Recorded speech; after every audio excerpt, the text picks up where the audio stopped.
નમસ્કાર YouTube channel Nikesh Patel એજ્યુકેશનમાં આપનું સ્વાગત છે। જો મિત્રો તમે ચેનલ પર નવા હો તો ચેનલને સબસ્ક્રાઈબ કરો, બેલ આઇકન પર ક્લિક કરો જેથી નવા આવનાર વિડીયોની માહિતી તમને મળતી રહે।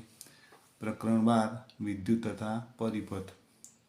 પહેલો પ્રશ્ન છે, નીચેના દરેક પ્રશ્નના ઉત્તર માટે આપેલા વિકલ્પમાંથી સાચો વિકલ્પ શોધી તેનો ક્રમ અક્ષર પ્રશ્નની સામે આપેલ ચોરસમાં લખો। પહેલો વિકલ્પ છે, વિદ્યુત આપનું સાધન કયું છે? તો જવાબ આવશે વિદ્યુત કોષ। 2. વિદ્યુત વાપરતું સાધન કયું છે? તો જવાબ આવશે સી વિદ્યુત બલ્બ। ત્રીજું, વિદ્યુત બલ્બને કેટલા ટર્મિનલ હોય છે? તો જવાબ આવશે બી એટલે કે 2। ચોથું, વિદ્યુત કોષ શામાંથી વીજળી ઉત્પન્ન કરે છે? તો જવાબ આવશે બી રાસાયણિક પદાર્થમાંથી। 5. વિદ્યુત સુવાહક પદાર્થ કયો છે? તો જવાબ આવશે બી તાંબાનો તાર। છઠ્ઠું, વિદ્યુત અવાહક પદાર્થ કયો છે? તો જવાબ આવશે ડી પ્લાસ્ટિક। 7. થર્મોકોલ કેવો પદાર્થ છે? તો જવાબ આવશે સી વિદ્યુત અવાહક। પ્રશ્ન 2, ખાલી જગ્યા પૂરો। પહેલું છે, પ્રકાશ ઉત્પન્ન કરતા વિદ્યુત બલ્બમાંના પાતળા તારને ખાલિયા કહે છે? તો જવાબ આવશે ફિલામેન્ટ। 2.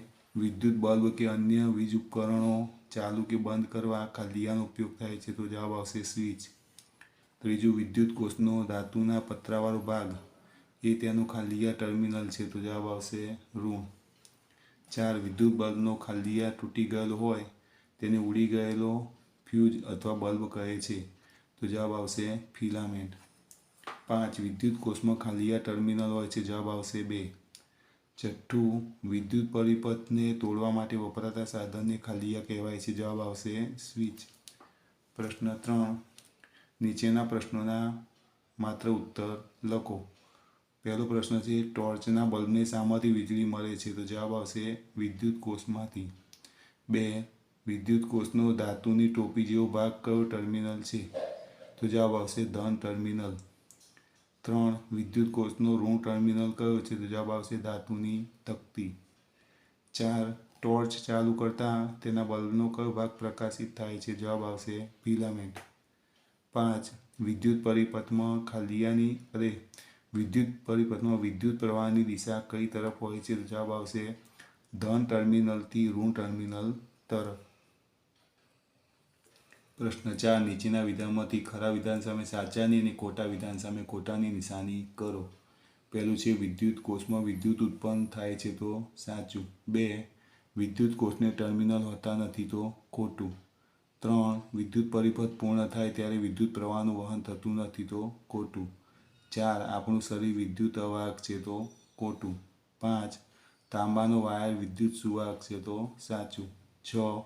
વિદ્યુતના સ્ત્રોત વિના વિદ્યુત પરિપથ પૂર્ણ થયો ન કહેવાય? તો ખોટું। 7. વિદ્યુત પ્રવાહ ધાતુઓમાંથી પસાર થઈ શકે છે? તો સાચું। 8. વિદ્યુત પ્રવાહ થર્મોકોલની શીટમાંથી પસાર થઈ શકે છે? તો ખોટું। પ્રશ્ન 5, નીચેના પ્રશ્નોના એક વાક્યમાં ઉત્તર લખો।